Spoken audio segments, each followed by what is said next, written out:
სახელმწიფო შესყიდვების ეროვნული სააგენტოს ვებგვერდზე გამოქვეყნდა 2025 წლის აგვისტოს საწვავის შესყიდვების კონტრაქტები მთავრობისთვის. დოკუმენტაციის თანახმად გლობალურ ბაზარზე საწვავის ფასის თვიურად 1,3%-ით გაძვირების მიუხედავად შესასყიდი ფასი უცვლელი დარჩა. კონტრაქტის თანახმად ფასი იცვლება მხოლოდ მაშინ, თუ კი თვის განმავლობაში საერთაშორისო ბაზარზე საწვავის პლაცის ფასი 3%-ზე მეტად იზრდება ან მცირდება. სხვა შემთხვევაში კონტრაქტის პირობები უცვლელად რჩება. კონსოლიდირებული ტენდერის ფარგლებში მთავრობა რეგულარის მარკის საწვავს სოკარისგან ყიდულობს, პრემიუმს რომპეტროლისგან, ხოლო ევროდიზელსა და სუპერს კი ვისოლისგან. საწვავის კატეგორიების მიხედვით ფასები ასე ნაწილდება.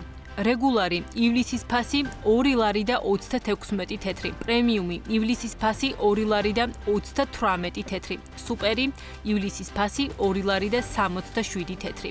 კონტრაქტის მიხედვით ფასი განისაზღვრება თვის დასაწყისში, წინა თვეში არსებული საშუალო ფასებიდან გამომდინარე. კერძოდ, ხელშეკრულება ეფუძნება თვის განმავლობაში პლაც European Market-ზე დაფიქსირებულ ტონა ბენზინის საშუალო ფასს, ასევე ლარის გაცვლით კურსს, აქციის და დამატებული ღირებულების გადასახადებს. ამ მდგენელებიდან ყოველთვიურად მხოლოდ 2 იცვლება. ესაა პლაცის ფასი და ლარის კურსი. რაც შეეხება ფასებს საცალო ბაზარზე, აქ უკანასკნელ პერიოდში საწვავის გაძვირება შეინიშნება. რეგულარის ფასილიტრზე 2 ლარი და 95, 2 ლარი და 97 თეთრის ფარგლებშია. პრემიუმის ღირებულება 3 ლარი და 15, 3 ლარი და 17 თეთრის ფარგლებშია. ხოლო სუპერის ფასი კი 3 ლარი და 50, 3 ლარი და 57 თეთრის ფარგლებში მერყეობს. 2025 წლის ივლისის მდგომარეობით საქართველოს საერთაშორისო სავალუტო რეზერვები 321 მილიონ 300,000 დოლარით გაიზარდა და 5 მილიარდ დოლარს გადააჭარბა. წინა წლის ანალოგიურ პერიოდთან შედარებით საქართველოს სავალუტო რეზერვების ოდენობა 348 მილიონი დოლარით არის გაზრდილი. რეზერვების ზრდაზე გავლენა მოახდინა ეროვნული ბანკის მიერ სავალუტო შესყიდვების გააქტიურება. ივლისის შესყიდვების მოცულობა ჯერჯერობით ცნობილი არაა. მასები 25 აგვისტოს გამოაქვეყნებს, თუმცა ცნობილია, რომ ივნისში შესყიდვები 266 მილიონი დოლარი იყო, ხოლო 2025 წლის პირველ ნახევარში შესყიდული თანხები 880 მილიონ დოლარს შეადგენდა. ამჟამად არსებული 5 მილიარდი დოლარის სავალუტო რეზერვები არ არის რეზერვების პიკური მოცულობა, რადგან საერთაშორისო რეზერვები მაქსიმუმზე 2023 წლის აგვისტოში იყო და 5 მილიარდ 400 მილიონ დოლარს შეადგენდა. 2024 წლის მეორე ნახევარში განსაკუთრებით კი წინასაარჩევნოდ ეროვნულმა ბანკმა 700 მილიონი დოლარი გაყიდა, რამაც სავალუტო რეზერვების 4 მილიარდ 100 მილიონ დოლარამდე კლება განაპირობა. ამის გამო დღის წესრიგში რეზერვების შევსების აუცილებლობა დადგა 2025 წლის განმავლობაში სებმა ჯამურად 880 მილიონ დოლარზე მეტი შეისყიდა. ამასთან რეზერვების მცირე მოცულობის გათვალისწინებით მისი შევსების საჭიროებაზე არაერთი განცხადება გააკეთა საერთაშორისო სავალუტო ფონდმა, რომელმაც 2024 წელს მიუთითა, რომ მისი მოცულობა ადეკვატურობის ზღვარზე დაბლა იყო. დასაქმების ხელშეწყობის სახელმწიფო სააგენტო პროფესიული მოკლევადიანი მომზადება გადამზადების კურსების დაფინანსების მოსაპოვებლად განაცხადების მიღებას იწყებს. დოკუმენტაციის წარდგენა, როგორც სახელმწიფო, ისე კერძო სასწავლო დაწესებულებებს 11 აგვისტოდან 22 აგვისტოს ჩათვლით შეუძლიათ. სამინისტროს ინფორმაციით სააგენტო 30-მდე კერძო და სახელმწიფო კოლეჯთან უკვე თანამშრომლობს. მოკლევადიანი პროფესიული სწავლება 1-დან 3 თვემდე გრძელდება და ისეთ მიმართულებებს მოიცავს, როგორებიცაა კომპიუტერული პროგრამები, ესთეტიკური, სილამაზი, საბუღალტრო, სარესტორნო, სასტუმრო, სამზარეულო და საინჟინრო მიმართულებები, შინმოვლი, სპეციალური საჭიროების მქონე ბავშვებთან მუშაობის და სააღმზრდელო პროცესის წარმართვის პროფესიები. ამასთან მიმდინარე წელს სააგენტომ ქვეყნის მასშტაბით 2000-მდე მოქალაქეს მოთხოვნადი პროფესიების 80-ზე მეტი მოკლევადიანი კურსი სრულად დაუფინანსა. მათი დიდი ნაწილი უკვე დასაქმებულია. ერთ-ერთი ყველაზე მნიშვნელოვანი და პოპულარული მიმართულება გახლავთ პროფესიული მოკლევადიანი მომზადება, გადამზადების კურსების დაფინანსება. სააგენტო უკვე თანამშრომლობს 30-ზე მეტ სახელმწიფო და კერძო კოლეჯთან. 11 აგვისტოდან 22 აგვისტოს ჩათვლით იქნება შესაძლებელი განაცხადების მიღება. დაინტერესებულმა პროფესიულმა სასწავლო დაწესებულებებმა დაფინანსების მოსაპოვებლად აუცილებელია დასაქმების ხელშეწყობის სააგენტოს მიაწოდოს საჭირო დოკუმენტაცია, შესაბამისი წესით რა თქმა უნდა შევსებული. მომზადება გადამზადების კურსების საშუალებას აძლევს ადამიანებს უმოკლეს დროში შეიძინონ კონკრეტული პროფესია და ამ გზით მარტივად დასაქმდნენ. ჩვენ გასულ წელს აღნიშნულ კურსების დაფინანსების შედეგად გადავამზადეთ 3700-მდე კურსდამთავრებული და აქვე მინდა აღნიშნო, რომ აღნიშნული კურსების სრულად ფინანსდება სახელმწიფოს მიერ.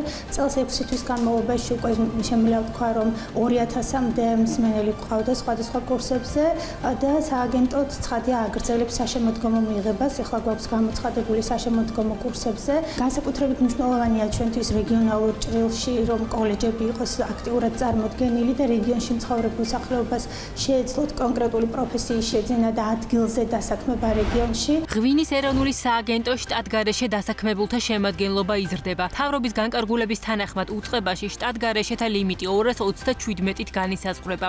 კერძოდ დამხმარე სამუშაოების შესასრულებლად 137 პირი, არამუდმივი სამუშაოების შესასრულებლად კი 120 პირი. მიმდინარე წლის იანვარში გამოცემული განკარგულების თანახმად უწყების საშტატო ნუსხა 50 ადამიანისგან შედგება. შესაბამისად, მასში დასაქმებულთა უმეტესობა შტატგარეშე თანამშრომელს წარმოადგენს. მთავრობის განკარგულებიდან ირკვევა, რომ შტატგარეშეებიდან 115 პირის შრომის ანაზღაურება მევენახეობა მეღვინეობის განვითარების პროგრამის მართვისა და ადმინისტრირების ფარგლებში დაფინანსდება. 22 პირის მევენახეობის განვითარების ქვეპროგრამის ფარგლებში. 120 ერთეულის შრომის ანაზღაურება კი რთველის ხელშეწყობის ღონისძიებების ფარგლებში დაფინანსდება. 2025 წლისთვის ღვინის ეროვნული სააგენტოს ბიუჯეტი 81 მილიონ ლარს შეადგენს. თანხის უდიდესი ნაწილი რთველის სუბსიდირების პროგრამაზე იხარჯება. უწყება რთველის პროცესის ორგანიზებულად ჩატარებაზეც არის პასუხისმგებელი. 2025 წელს სახელმწიფო საკუთრებაში არსებული მოსავლის მართვის კომპანია 50 მილიონი ლარის ღირებულების ყურძენს შეისყიდის.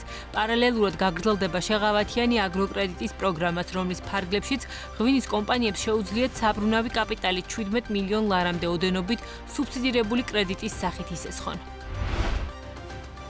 სამგორის რაიონის გამგეობა 1.408.000 ლარის გამარტივებული შესყიდვის გამოცხადებას გეგმავს. შესყიდვების სააგენტოს გამგეობამ 5 აგვისტოს მიმართა. გამოქვეყნებული დოკუმენტების მიხედვით გამგეობა ამ თანხით 12 საჯარო სკოლაში სხვადასხვა სარეაბილიტაციო სამუშაოების ჩატარებას გეგმავს. გამგეობა შემდეგი სამუშაოების ჩატარებას აპირებს: პროფესიული განათლების ოთახების რეაბილიტაცია, ასფალტის საფარის მოწყობა რეაბილიტაცია, საჯარო სკოლაში გარე საკანალიზაციო ქსელის რეაბილიტაცია და ასე შემდეგ. გამგეობაში აცხადებენ, რომ აღნიშნული ღონისძიებების საერთო სავარაუდო ღირებულება 1.408.903 ლარს შეადგენს და ის თბილისის ბიუჯეტიდან გამოიყოფა.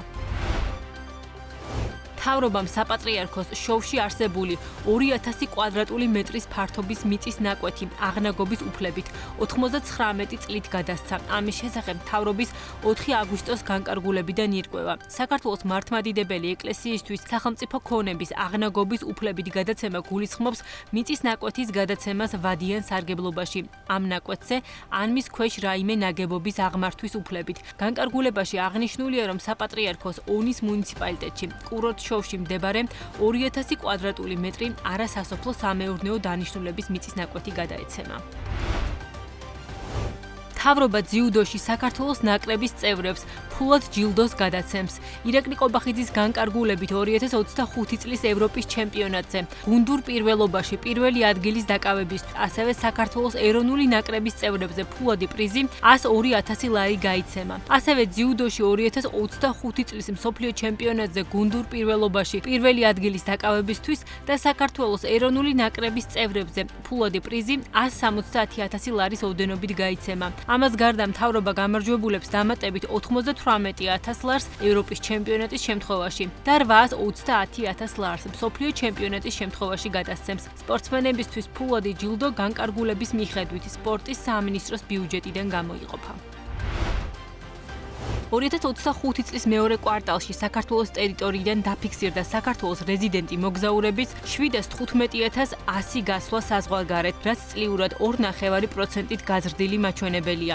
საქსტატის თანახმად გასვლების უდიდესი ნაწილი 45.1% 31-50 წლის მოგზაურების მიერ შედგა. აღნიშნული რაოდენობიდან საქართველოს რეზიდენტი ვიზიტორების მიერ საზღვარგარეთ განხორციელებულმა ვიზიტებმა 564.300 შეადგინა, რაც რაც 0.4%-ით მეტია 2024 წლის ანალოგიური პერიოდის მაჩვენებელზე. ამასთან საქართველოს რეზიდენტი ვიზიტორების მიერ საზღვარგარეთ განხორციელდა 385,800 ტურისტული ტიპის ვიზიტი, რაც წლიურად 7.1%-ით გაზრდილი მაჩვენებელია. მეორე კვარტალში ვიზიტების ყველაზე დიდი ნაწილი 34.9% განხორციელდა მეგობრების ნათესაობის მონახულების მიზნით. ვიზიტების უმრავლესობა შედგა თურქეთსა და რუსეთის ფედერაციაში, შესაბამისად 201,300 და 106,300 ვიზიტი. ამასთან 2025 წლის მეორე კვარტალში საზღვარგარეთ განხორციელებული ვიზიტებისას გაწეული ხარჯები